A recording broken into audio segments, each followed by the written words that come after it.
On the behalf of Institute and Director iccbs, I welcome you to all in such an important session. Uh, Today, we have a lecture which are being organized by Science in Innovation Research and Education Network. And the topic of the lecture is a guide to write a research paper. And that is, all of you know, that is a very important topic, in which we would like to cover scientific research, its importance, and what are the evidence for the managing type of research, the main problem which are being associated with the research. So the speaker will be discussing the presentation, how to write a research paper and how important to publish your scientific research. So we are honored to introduce our guest speaker, Professor Dr. Fahim Ahmed Shah. Dr. Fahim basically is a ENT specialist, academician, and Google scholar. He has expertise in the field of research and has a passion to improving health and well-being for more than 35 years, which is obvious in the academic endeavors. More than 100 international papers. In 1996, he worked in the capacity of phase 2 ENT surgeon in National Survey of Causes of Deafness and Common Ear Diseases conducted by MOH, Oman, in collaboration with WHO. He has worked for the National Ear Healthcare Program in the training of primary care doctors and nurses. He has published many papers and has presented many papers in national and international forum and conferences. He has been a member of the editorial board of many international journals and is the author of chapter of different international books. So we are very pleased to welcome our speaker, Dr. Fahim Shah. Please, Dr. Shah.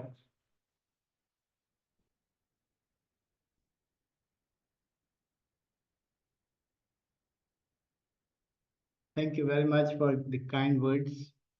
And without any waste of time, we'll embark upon the topic, which, as you know, is I will be giving some hints, some tips, and some guide as to how to write a research paper. So basically, this is the theme of today's presentation. I would be very much pleased if in between my talk, you interrupt me whenever you feel any query. So it would be a sort of an interaction instead of one-way lecture. So you can stop me anytime by raising hand and just you can ask me anything relevant, your query. I would be pleased to help you out and to answer your questions. So to start with, to write a research paper, we should know what is research. The very word research is composed of two components. There is a prefix re, which is very important, and then followed by the word search. This re means that whatever you are doing, you are not just coming into from space and establishing things. There must have been some base. So that search would have been before you do a research. So what I mean is that don't worry that research is something very innovative. The fact is that it is innovative, but some sort of thing you will already see that has been established. And you are going to explore that very fundamental facts which are existing. So what I mean to say is that a research means that somebody has already searched and you are going to explore it again. So the re is a prefix meaning again or reviewing, and search is a verb meaning to examine, to explore very closely and very carefully,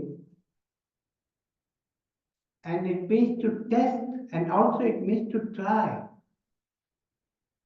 But the very fact is that it means to probe. So now we are satisfied that what the word literary and by terminology it means. So together these two words, the re and the search, makes a proper term, which means a systemic, careful, and in case of medical research, a very deep patient study, investigating in the field of knowledge, and it is done to establish some fact or some principle. So, if you allow me to redefine it, research is a very sincere academic endeavor to establish an already established fact by redefining it according to your own queries, applications, diagnostic tools, and matter of treatment.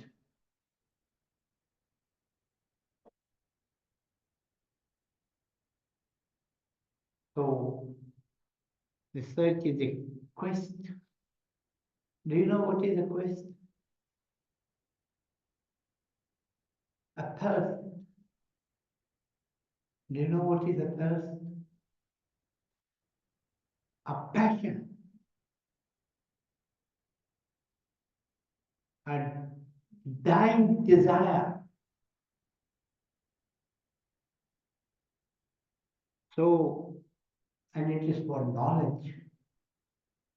Through diligent search of investigation, experimentation, and it is aimed to discover something new out of the established fact, and then definitely to interpret it in your own way, in your own words, in your own language.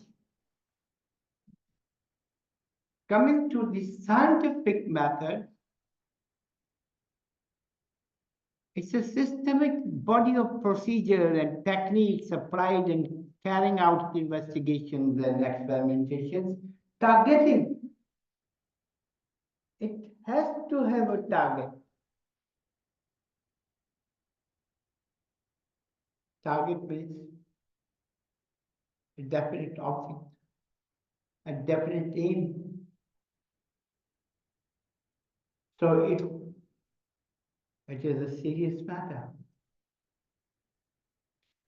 Research and scientific methods may be considered the course of critical inquiry leading to the discovery of facts. It's a discovery, it's not fact.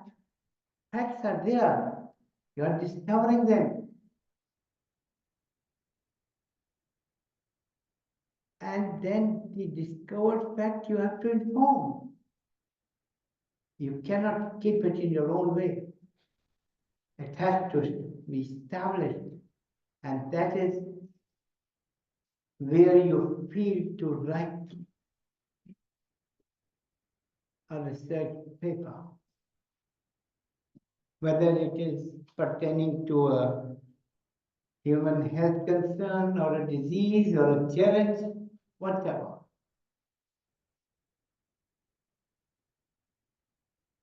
Now, technically speaking, the types of research encountered, especially in medical sciences, is either empirical and theoretical. It could be a basic applied. Or the third one, which I am more concerned, which is technically called health research triangle. In the empirical or theoretical research, health research mainly follows the empirical approach that is based upon observations and experiences, abstracting from some theory. It could be epidemiological research, for example, depends upon the systemic collection of observations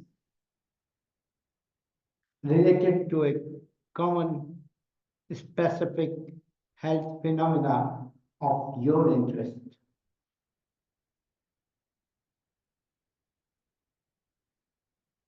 Then subcategorizing the empirical research, it could be either qualitative or quantitative in its own nature. Generally, health science research deals with information of quantitative nature.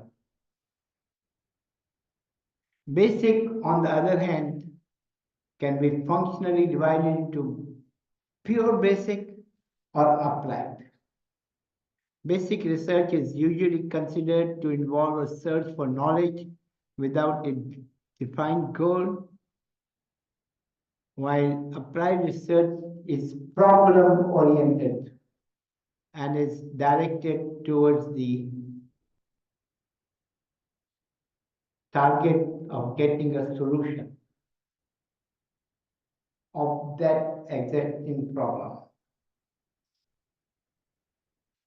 While this one, which is very specific, especially related to health, it has got a triangular base: biomedical, health service, and behavioral research. And this is the so-called health research triangle, which is more related to my audience. How it begins?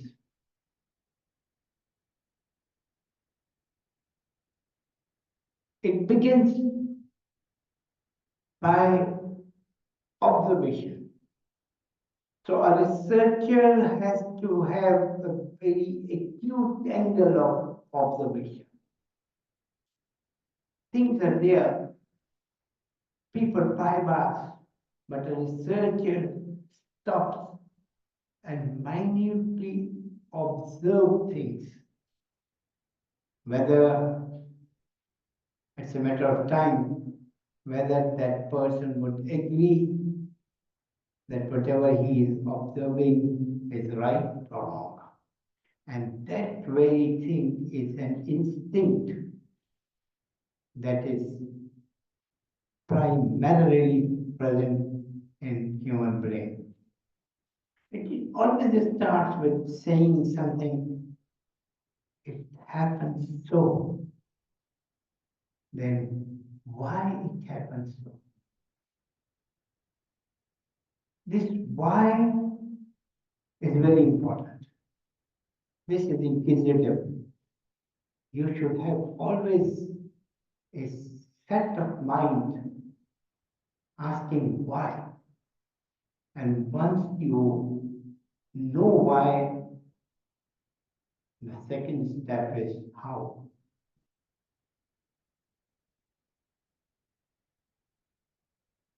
And then what next? These are basic principles. So observation triggers is not of a theory or a hypothesis or a principle or in my words, a question. Observation should lead to a question. Then a scientific person would frame that hypothesis into a query. The query should be constructed into a basic principle statement, and that is the hypothesis about anything, about any phenomena occurring in the observed population. But the hypothesis should deduce a sort of a reasoning. Why cannot be answered without reasons? So a reasoning is establishing your how. You inquired why, and then you jumped into how. And then finally, prior to reasoning and observation, you should have a set mind of asking, what next?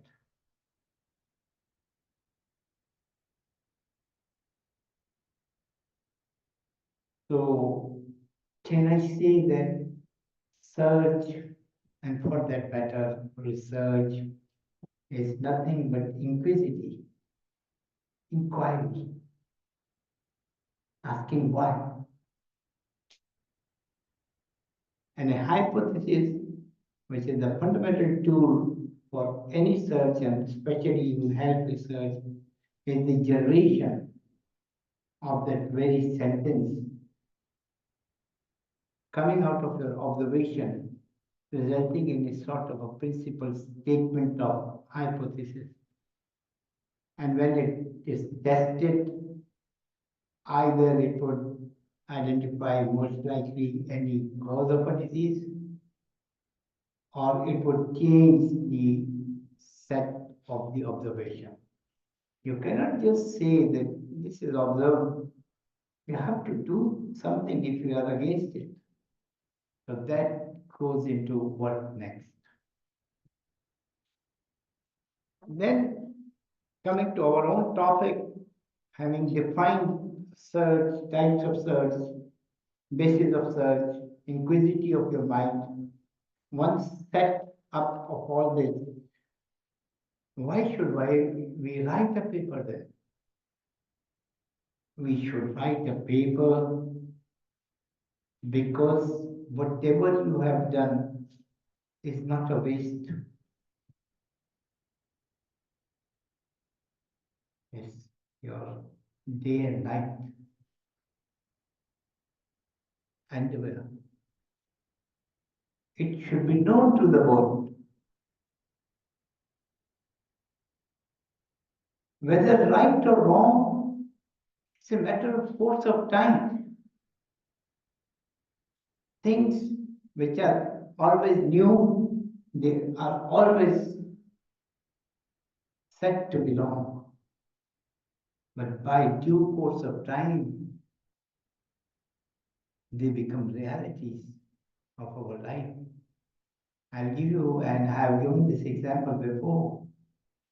When the man was in the cave, in the dark ages, he came out, he saw the sun. It was day.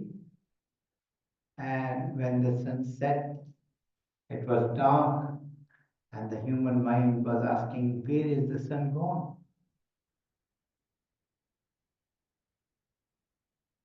So this set of things, that where, why, how, when, is the basis of our. And search is tireless, tireless. It continues.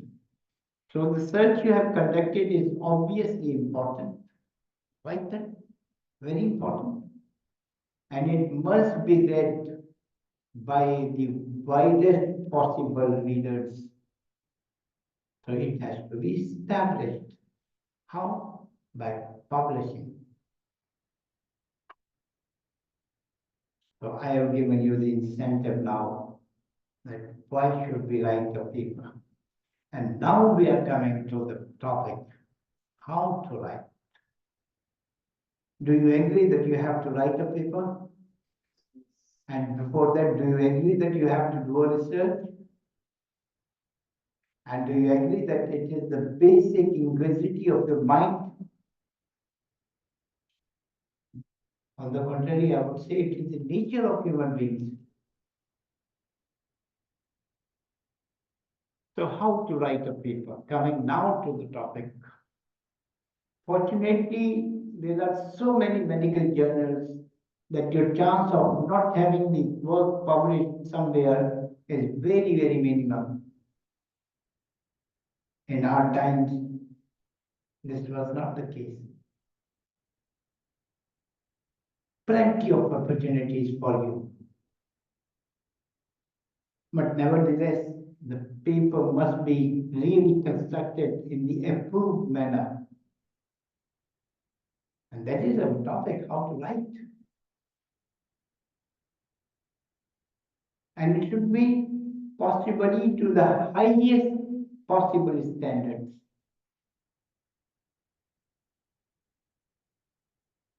Although the pattern is set, I'm coming to it in a minute. So how to write a paper is so easy. It's having a definite pattern. But to achieve the highest standards of publication in paper is definitely a difficult target. Because all papers are not always excellent papers. What decides a paper to be excellent? This is the basic, fundamental doctrine which I want to convey to you. Your paper's obvious address, that is your topic. It means the topic of the paper is going to decide how good your paper is. So don't ask questions which are very simple, which are already established. Having inquisitive of the highest standard, not the lowest of the low. So for that you have to be a good academic, a good reader, a good student, and a good observer. Thousands of things are happening which are still to be improved. So your selection of the topic will mark how standard your topic is, would indicate how standard your writing of the paper is. Because the pattern is familiar to you and is similar to all journals. So, in other words, should I say that deciding the hypothesis is important? What is the hypothesis? Your inquiry, your inquisitivity, your topic, your title. Right?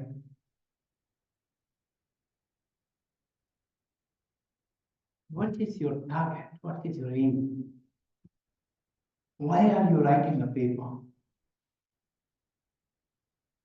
The answer of this question is actually your title. Why are you writing? Why are you researching? What is the hypothesis? What is your title? What do you want to establish? Where are you against the world? Why are you against the established fact? You are doing a research, you are not doing a search. Facts are there, but you should be. Why a man is dying is the basis of helplessness. Although we know that human beings are destined to die, yet whole of your medicine is based on the fact that you fight against death. So how broad is this thing? Can you imagine? If the causes of death are thousands, then your queries are thousands. If the diseases are thousands, then your topics are thousands. So simple it is. How can you be satisfied with the system in which all benefits of health system people are dying? Let me compromise with you if you are not satisfied with the word death. Quality of life. Why everybody is not young?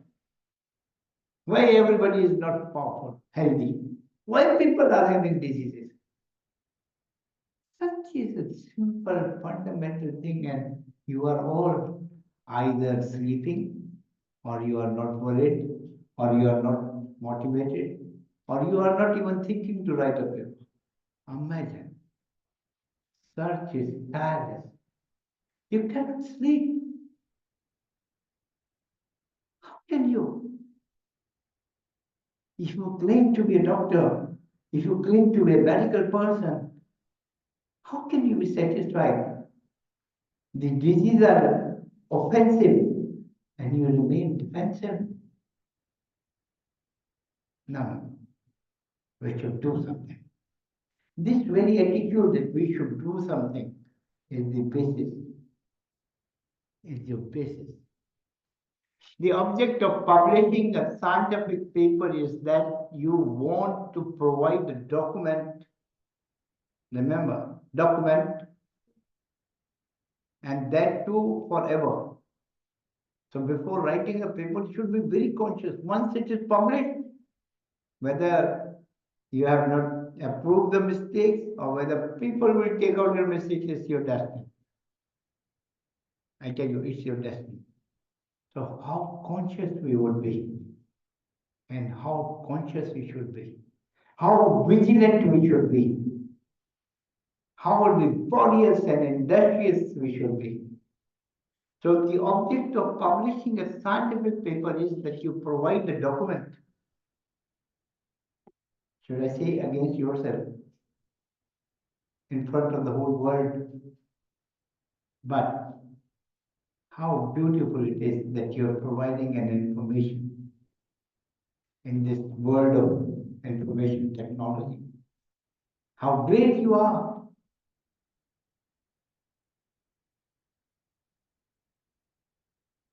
And it would enable the readers to observe your observations that you have made under your title, that is your hypothesis, for all times to come.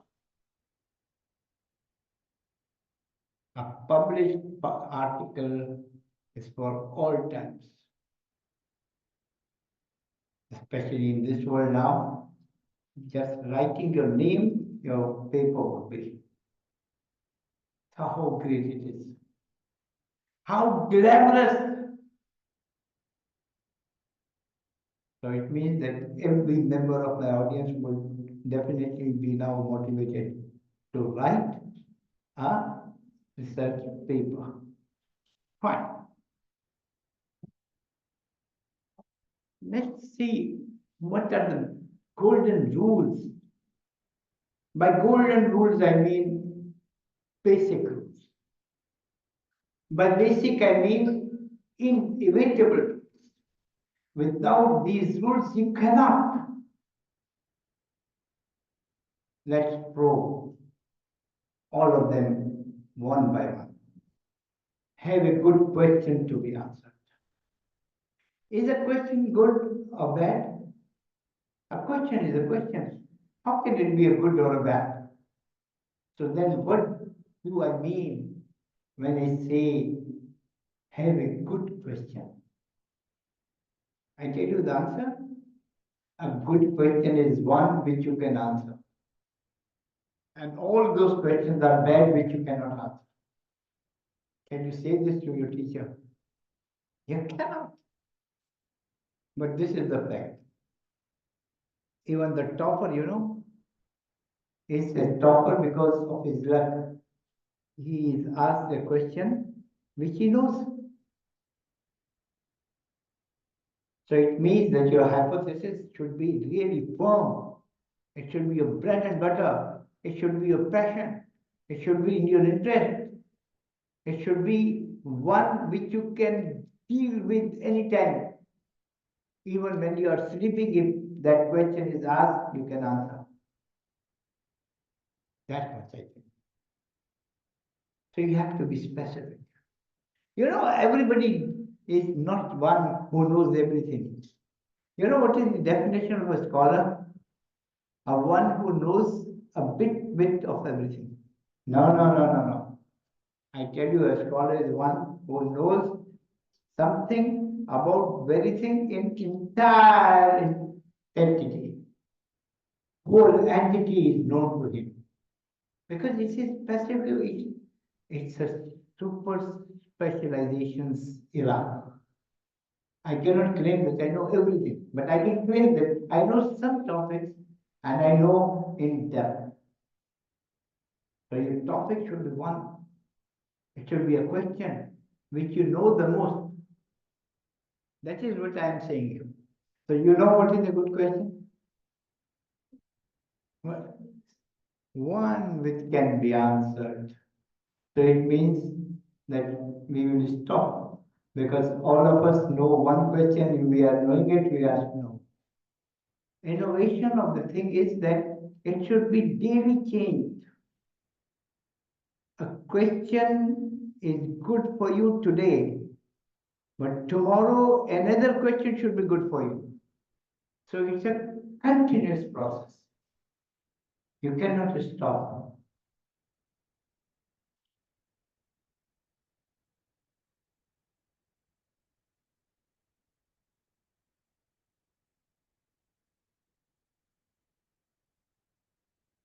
Can anyone debate how to stop this? Sir, not now. Please do it not now. So you're complete.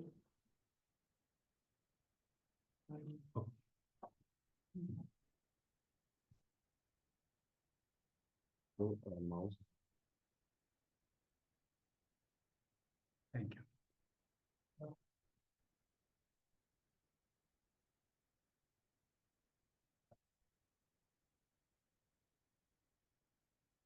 So the first rule is that you should have a question which you know the best. So it means that basis of a research writing paper, you should have a big background of knowledge regarding that topic.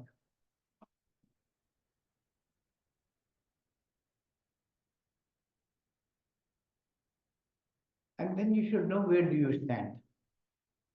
Where do you stand means that you should know your capabilities, your limitations, your capacity of answering that, your resources, your team,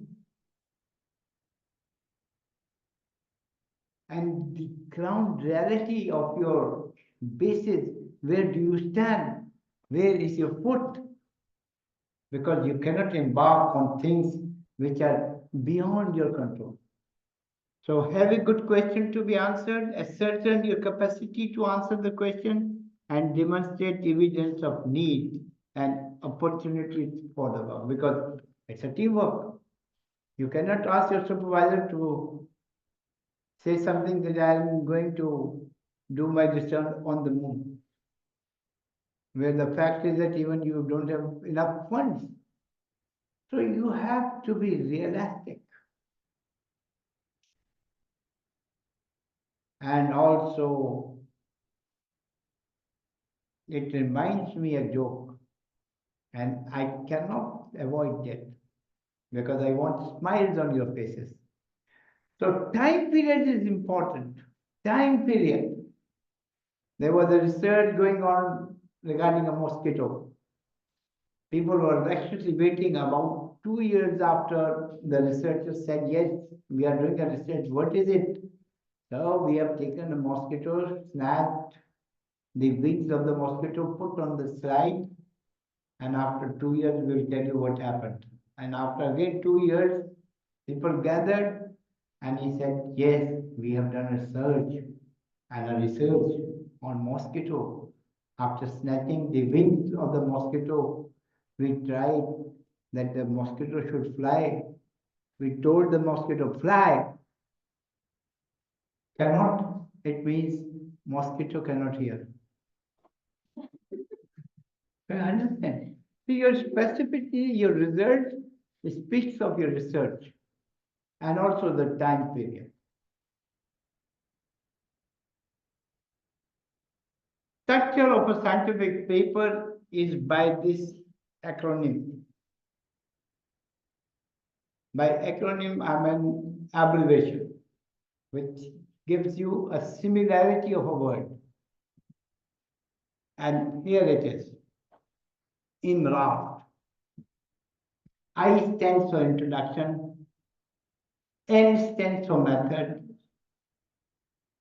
R for result, and this A is for end, and the final is discussion.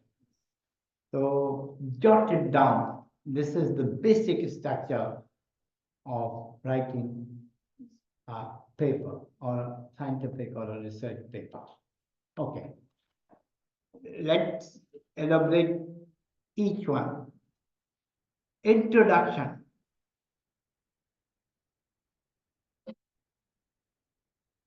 It should be brief. It should not be more than a paragraph, more than 7 to 10 lines, or at the most a dozen lines. Very, very sharp, accurate. Every word should be pregnant, acute, crispy. So you have to have a good standard language. Your language should not be very poetic. It should be scientific. It should be very short. It should be carrying a lot of meanings. In fact, I always pay a lot concentration on writing an introduction. What is it? It's defining your question. It's defining your title. It's giving the readers an idea of what your research is.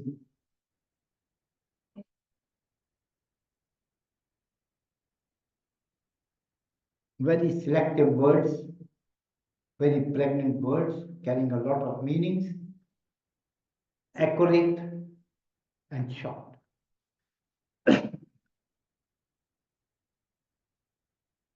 Methods.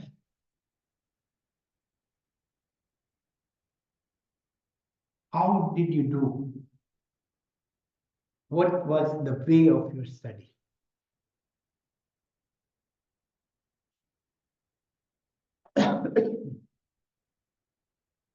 Result. What are your findings?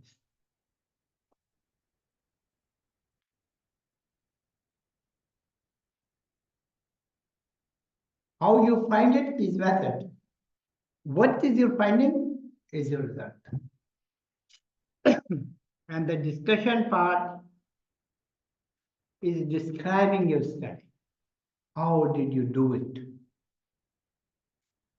This is the structure. I am done. So simple. introduction, method, result, and discussion. Sometimes, according to the patterns of journal, conclusion, sometimes not. In observational studies, conclusions are not there. In hypothesis established facts, you do derive a conclusion.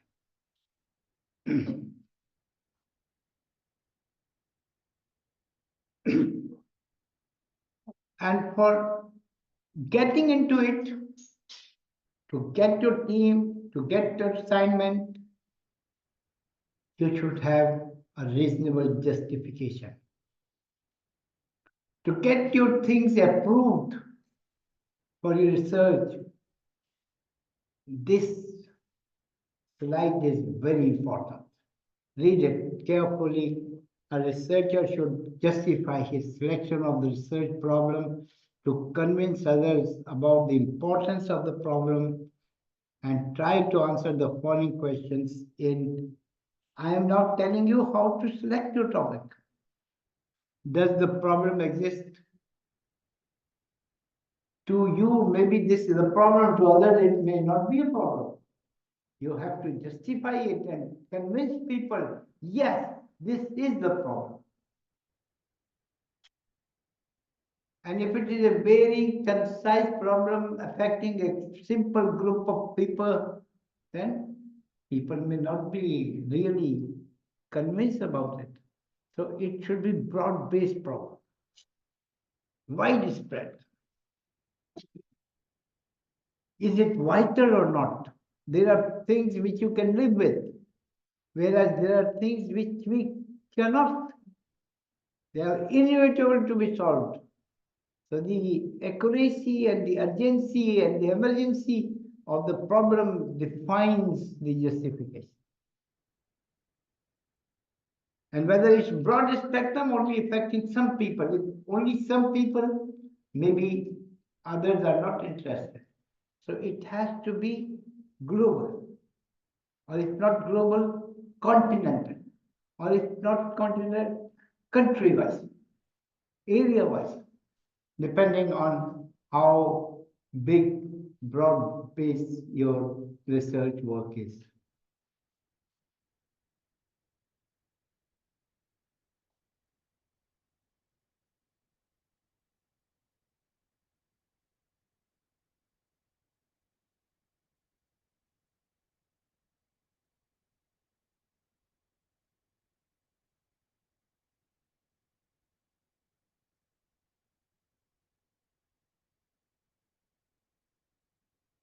Now coming to the first, which I have not included in that, is your title of the paper.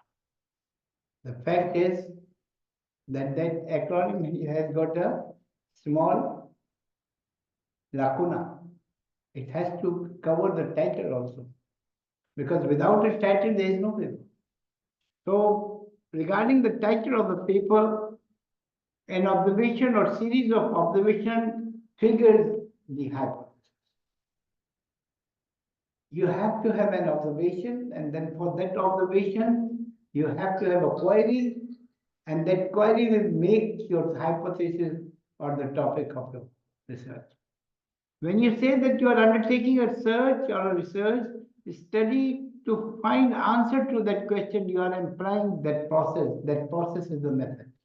You have to define what way you will do it. What is your method or the methodology of the paper?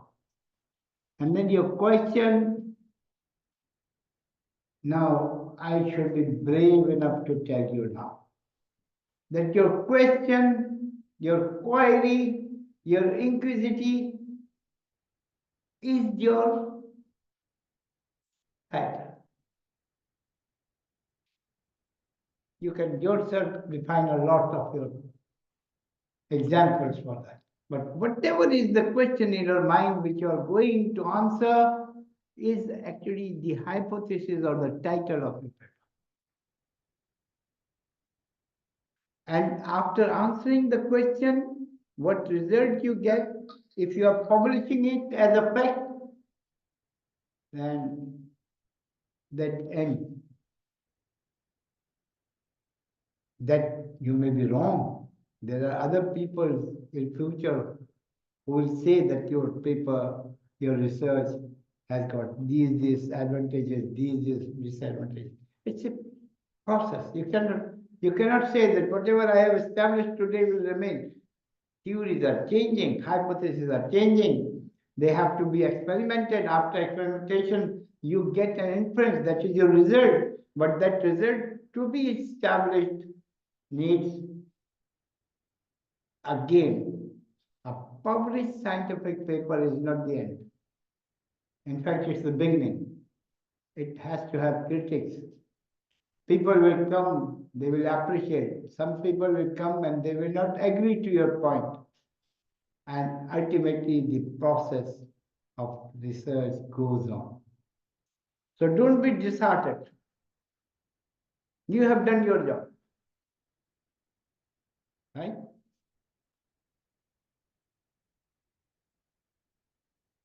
Now, this what I am talking is actually your method. You have chosen a topic. That is your title. You have made a hypothesis. How you are doing it, you cannot without collecting a data. You want to build a home. It cannot be without bricks. Bricks are your data. Data, data, and data. So don't be worried when I say data, statistical calculation, probability, and a lot of maths, and you are worried, oh, what we are going and doing. You have to. So you cannot be away from epidemiology. You should be familiar with these terms. Statistics, collection of data.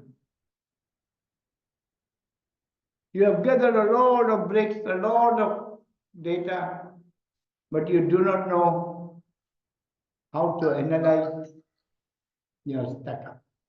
The collection of data brings you to analyzing. Some place you have to agree and some place you don't have to agree, and that is analysis.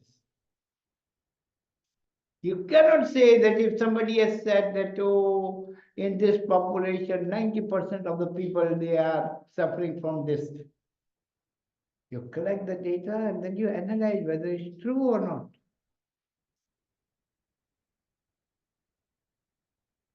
Based on our research question, do you think it will be easy to identify what sort of data should be relevant for us?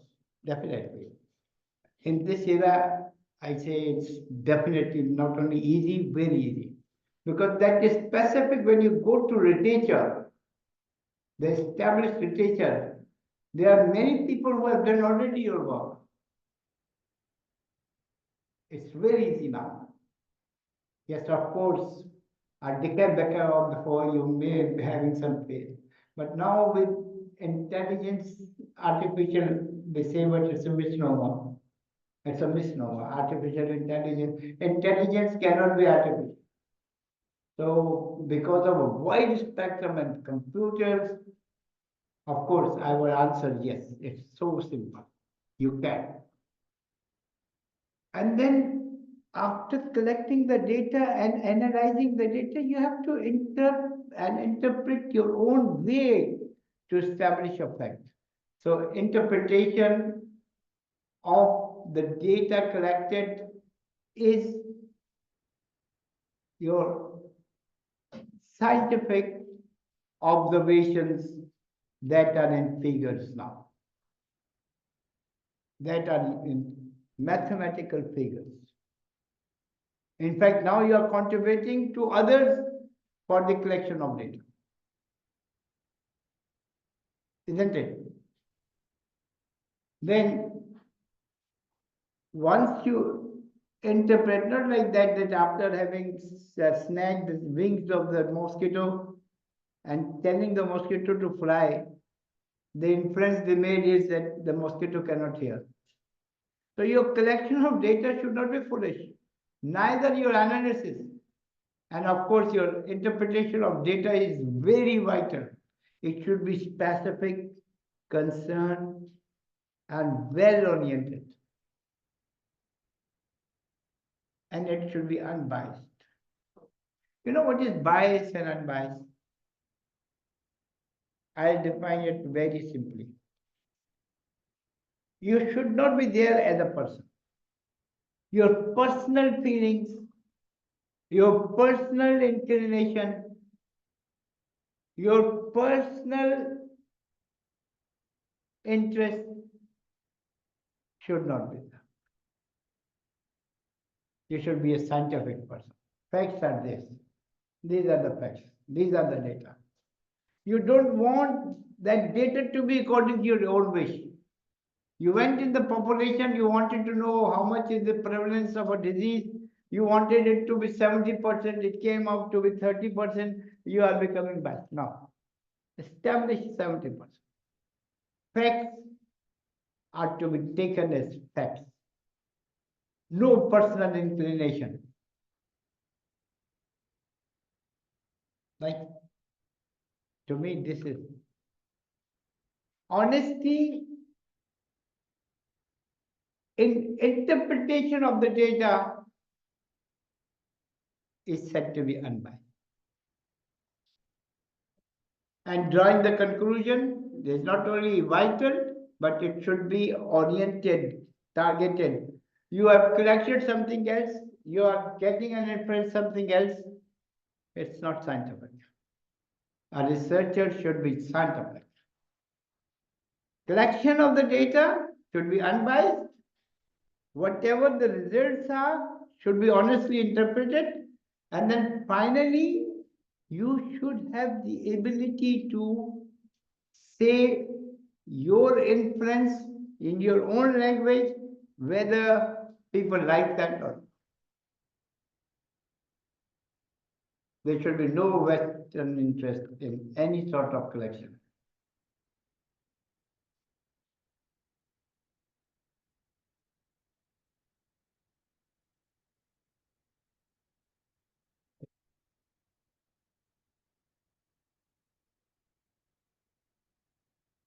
I think this slide is stuck again.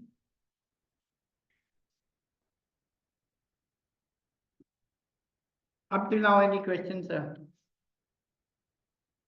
Any interaction in between, you are most welcome. Sir research paper के साथ ही literature देखना पड़ता है Exactly. उसका भी You have to have a good, before starting the research, you should be first going through the channels and annals of all literature available regarding that topic. You cannot be without having a broad-based knowledge. And for broad-based knowledge, you have to go through all the relevant literature. All the relevant literature. Can you elaborate statics or critics, what we say? Like, what is it? Your question is your hypothesis. You have to criticize your own hypothesis in the beginning. And once you establish it as a hypothesis, you should justify it. And when you are justifying it, you face a lot of criticism. That criticism is those queries of people regarding your topic. It may be good or bad. It may be good or bad. It may be good or bad. We have talked a lot about introduction. I would say that introduction is defining, redefining, and explaining your question. Whatever your question is, you are defining it, you are explaining it in the most appropriate and short way And that is the basis of your introduction. Method is nothing but how you are studying. When you put a question in your mind, you have to establish a way, a method. How would you do it? Method is the process. And in writing a paper, this method should be very elaborated. Every step should be taken into consideration. How did you collect the data? What are the relevant literature which you are referring with proper reference? How much time did you take for that? How did you do the detailed data collection? What was your experimentation? How you came to the conclusion? What was your method for that?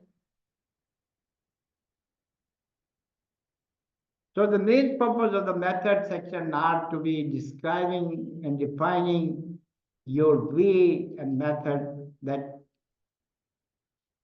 in your paper writing, it is the base.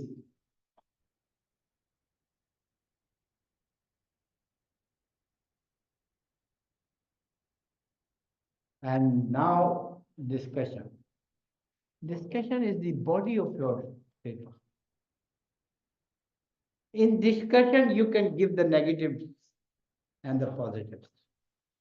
You should define it, you should criticize your own way. You should be very frank in telling what were the shortcomings, your lacunas, your all sorts of hurdles. In fact, it should be a storytelling how you did it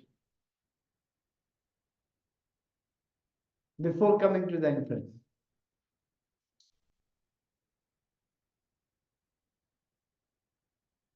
Actually, it's the total length of your paper.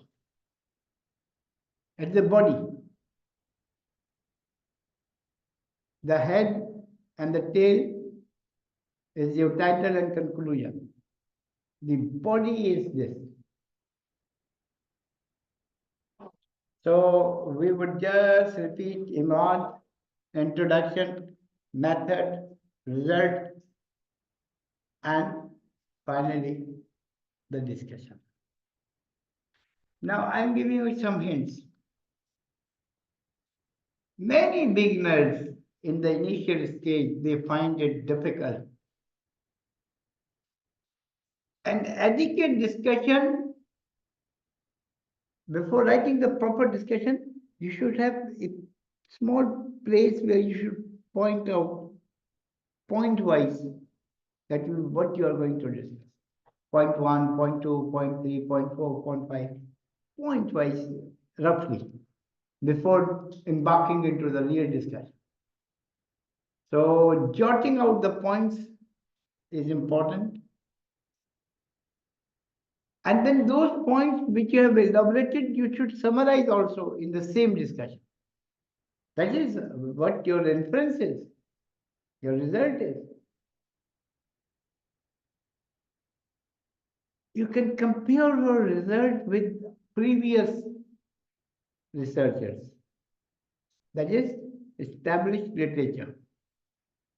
You can say that we did this in this way and our findings are a bit different from the others or from the previous findings. It will attract if they are. Or you can say that whatever we have read is in coincidence with the other authors. So that is where you are fortifying whatever is established. So either you can say that whatever is established is wrong and this is new, or you can say we agree to the established fact and we also come to the conclusion of the same previous observations. Both are true in research. That is, either you can agree with the established facts or you can disagree according to your methods and observations, collection of data, and finally your results.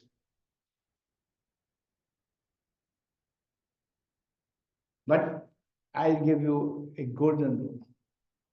After having done that, you should add what are the implications of your finding, how it is going to improve whatever is being established. In what way your research is scientifically going to give a new clue and hint to the world. And this can only be in things where you do not agree to the established fact. Where you have find something new. And it brings a lot of big horizons. You believe me, a new world. Because change is the unchangeable law of nature. It is only the change which is going to improve things. And how random and how fast it is, you cannot imagine. The fact is that whatever the established fact of today, tomorrow is going to change. Every day, no, every hour, it's a changing world. It's a changing technology. Your paper should bring a new bright hope to the existing facts. If you can do it,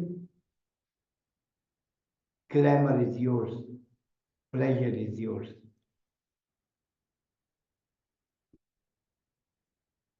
Finally, I would like to say something about the results. The results section of a paper has two key features. There should be an overall description of the major findings of your study, that we have come to the conclusion of these facts. And they should be concise, they should be proper, appropriate, and very clear. No botanical language, no flowery language, no poetry. Scientific paper should have scientific inferences, sharp and acute.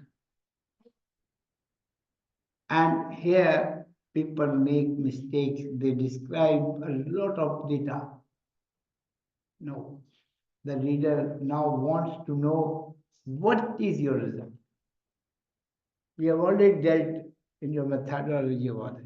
It should be very, very scientifically, very few words describing your result. That I agree to these things and I do not agree to this on the basis of my result.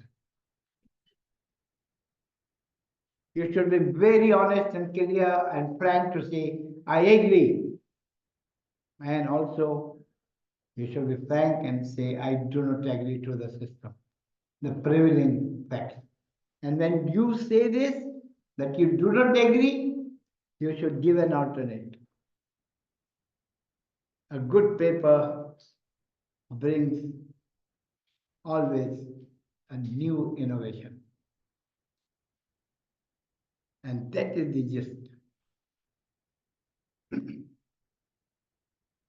Now we'll come to some common errors.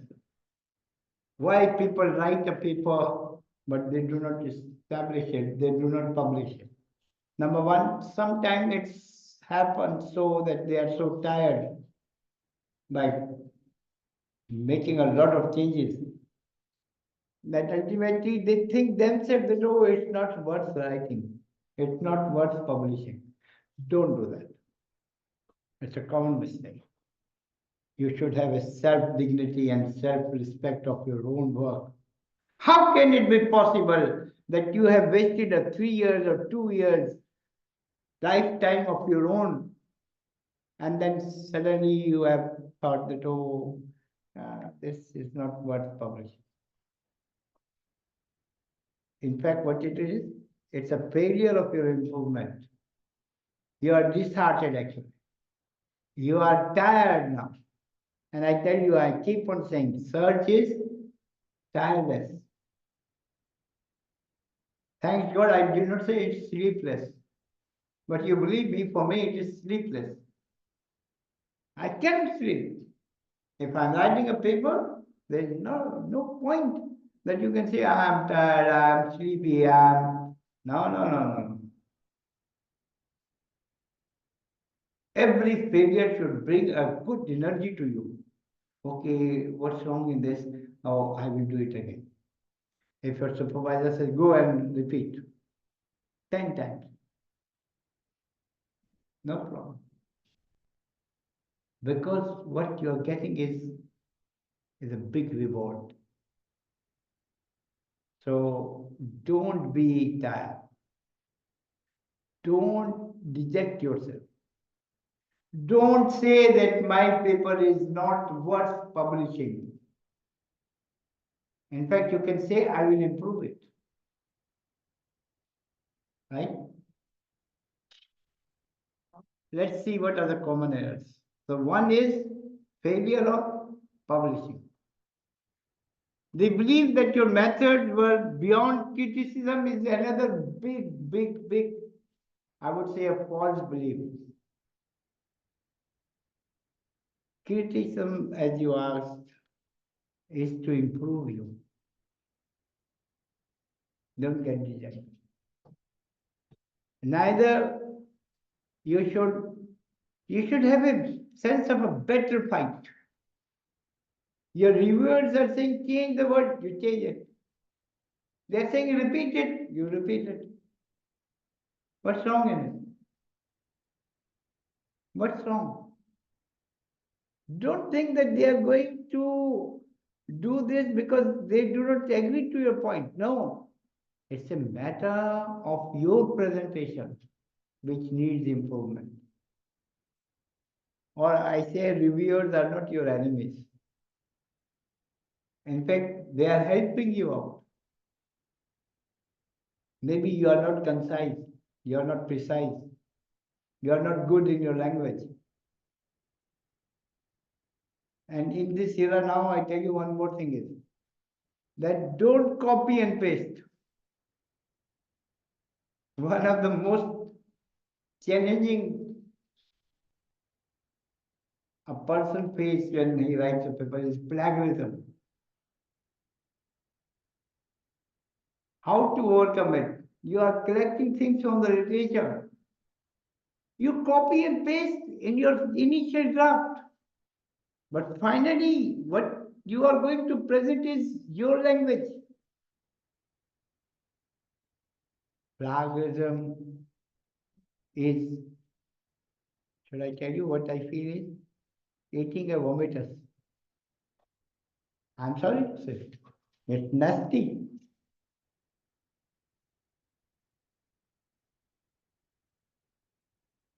It's more bad than stealing. Be big enough to have your calabrous individuality.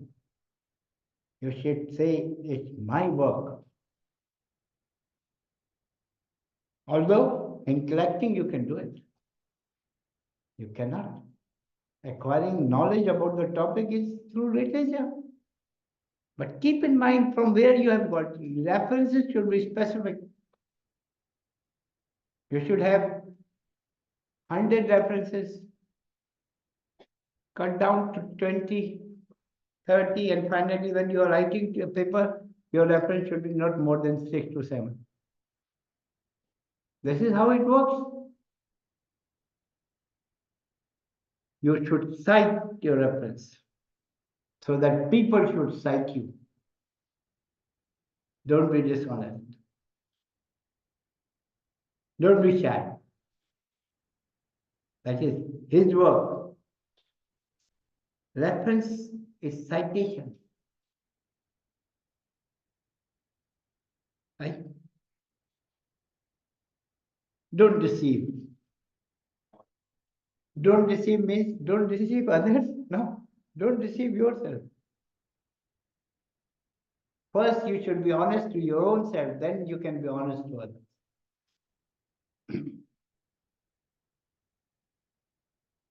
I am criticizing my own first slide now, and I'll read it for you.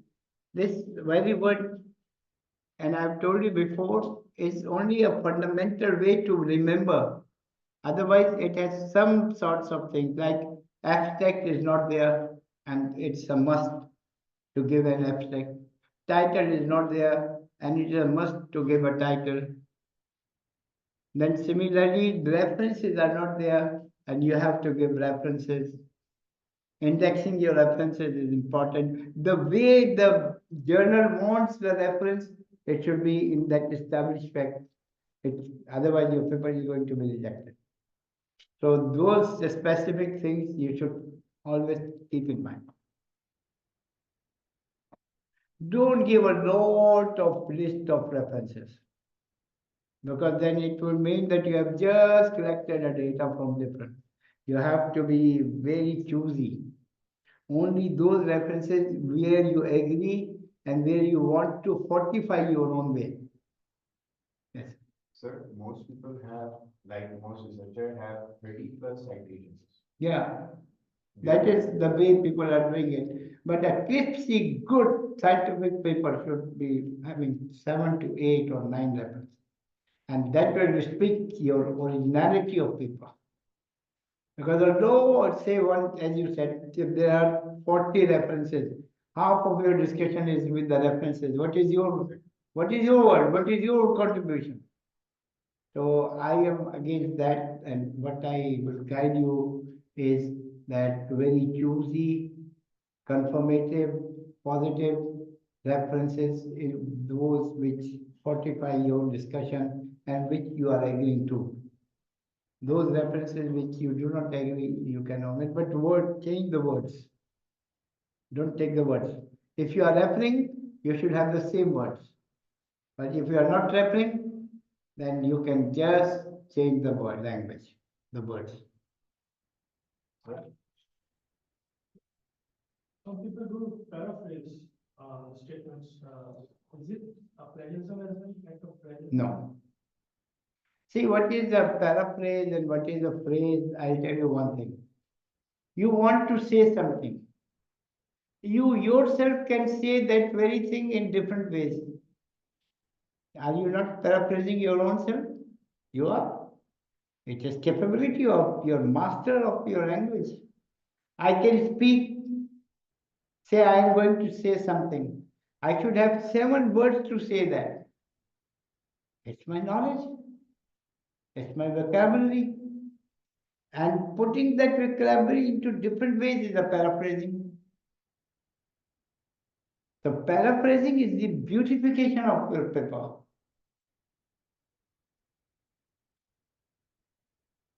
Answer.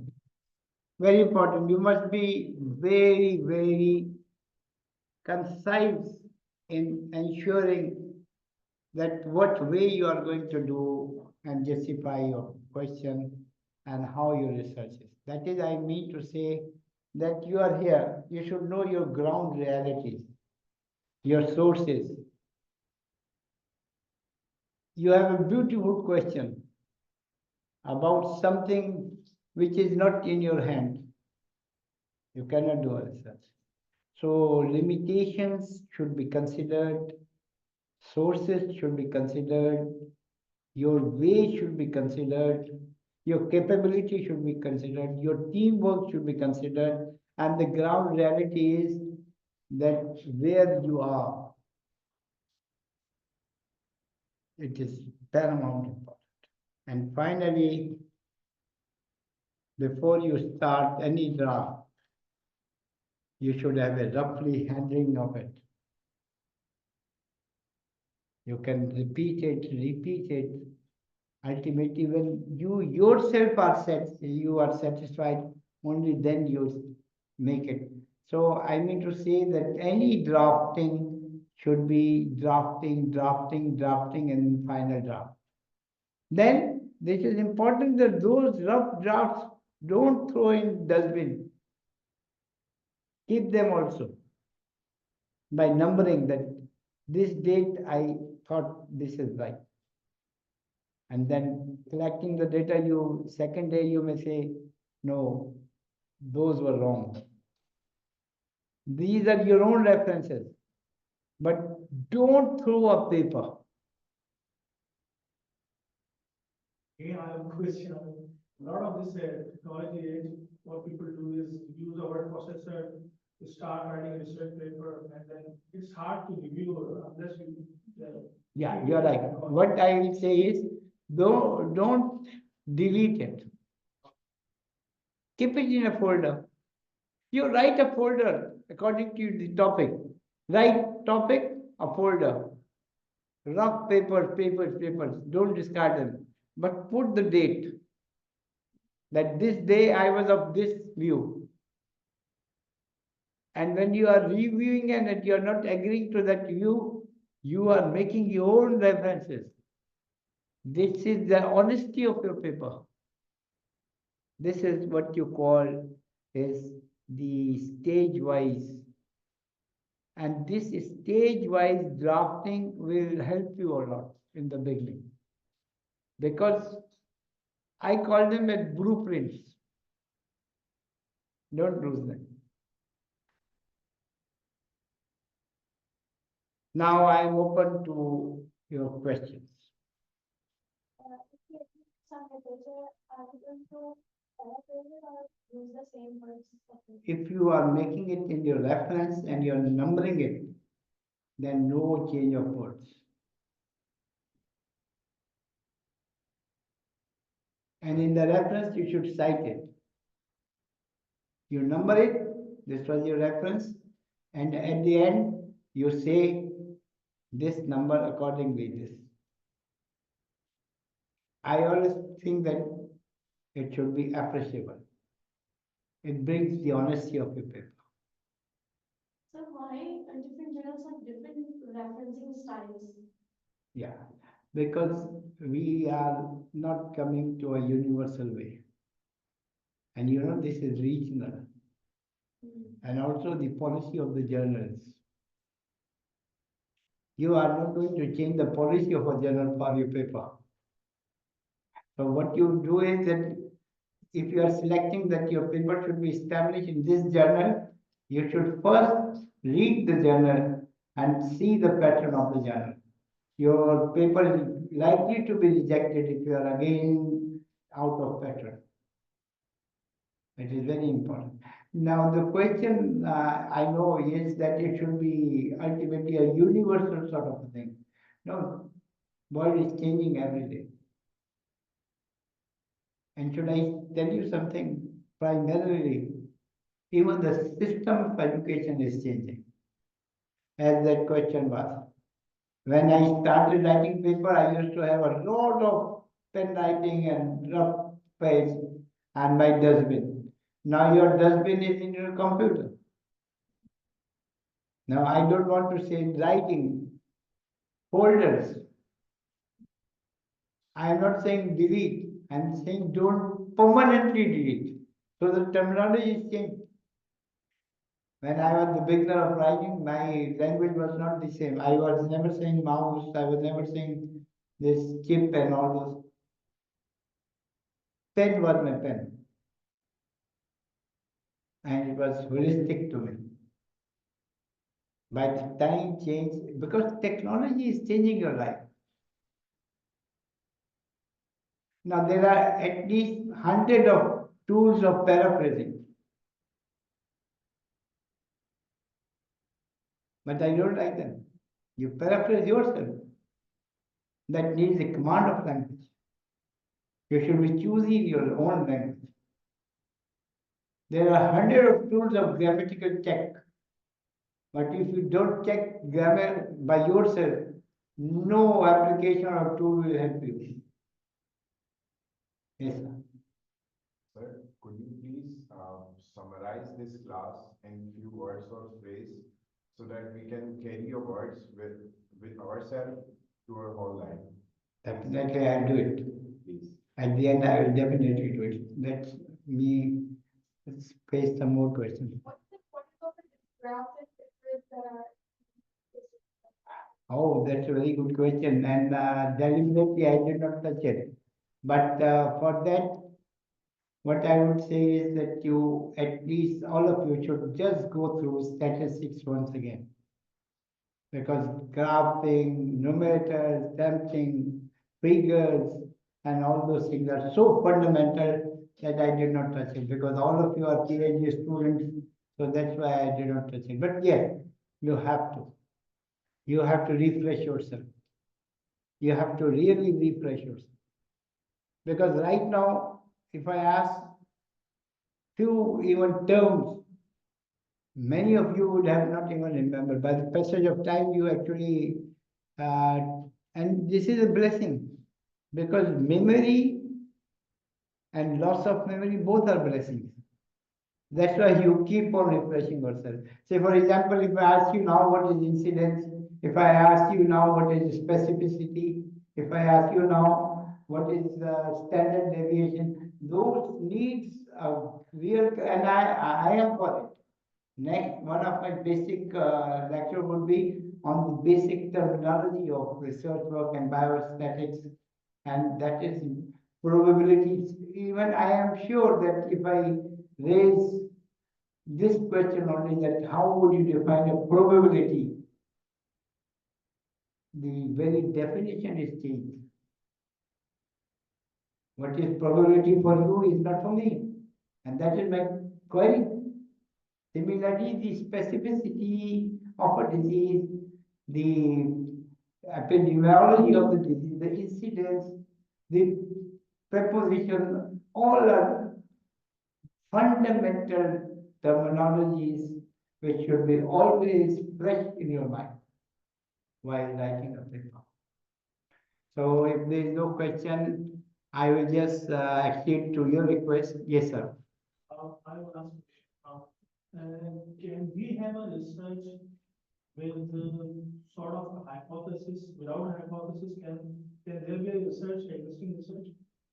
Or Actually, what I have tried in my whole presentation is that that very query is hypothesis for yourself. It may not be for others, and you are going to prove it that your query, your question, your good question is a hypothesis. Your whole paper is convincing. So, but definitely yes, it could be either right or wrong. That is not the subject matter. I'm trying to provide an incentive for you to have a query, to have a question. Whether that question becomes a hypothesis is a matter of time after your writing, after research. And now finally, I accede to the question by summarizing that for a good structure of a scientific paper, it has to be a realistic question, a real proper way of method to proceed with your research. And in writing a paper, you should have a structure based on the title, abstract, introduction, and then in the introduction, you should be very concise. And then after that, you should have a method and then discussion and finally your conclusion. And in between, whether people agree to the result or not, that is not in your mind before writing a paper. You write a paper after you have done the research. Whether your research is going to prove something or not, it's a matter of time. So thank you very much for a very good listening, very good interaction, and I hope that next time we'll have the opportunity of defining all the terminologies which are used in your statistics and also in epidemiology. Thank you. Thank you so Thank you very much.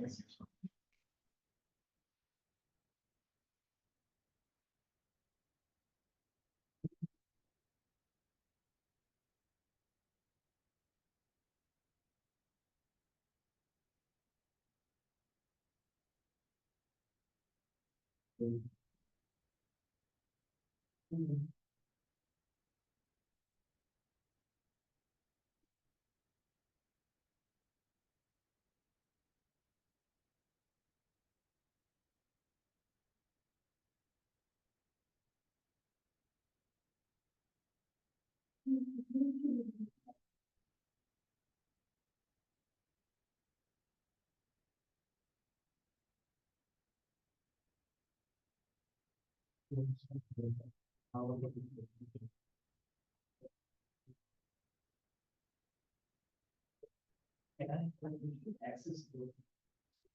I don't. I you can ask it about when. I don't know. We can do that. Very good.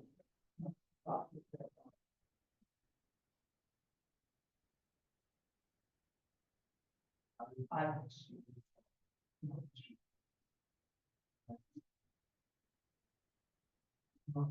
Sort of develop that is last. So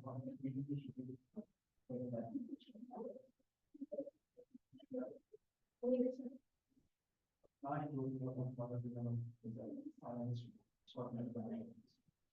Sort of.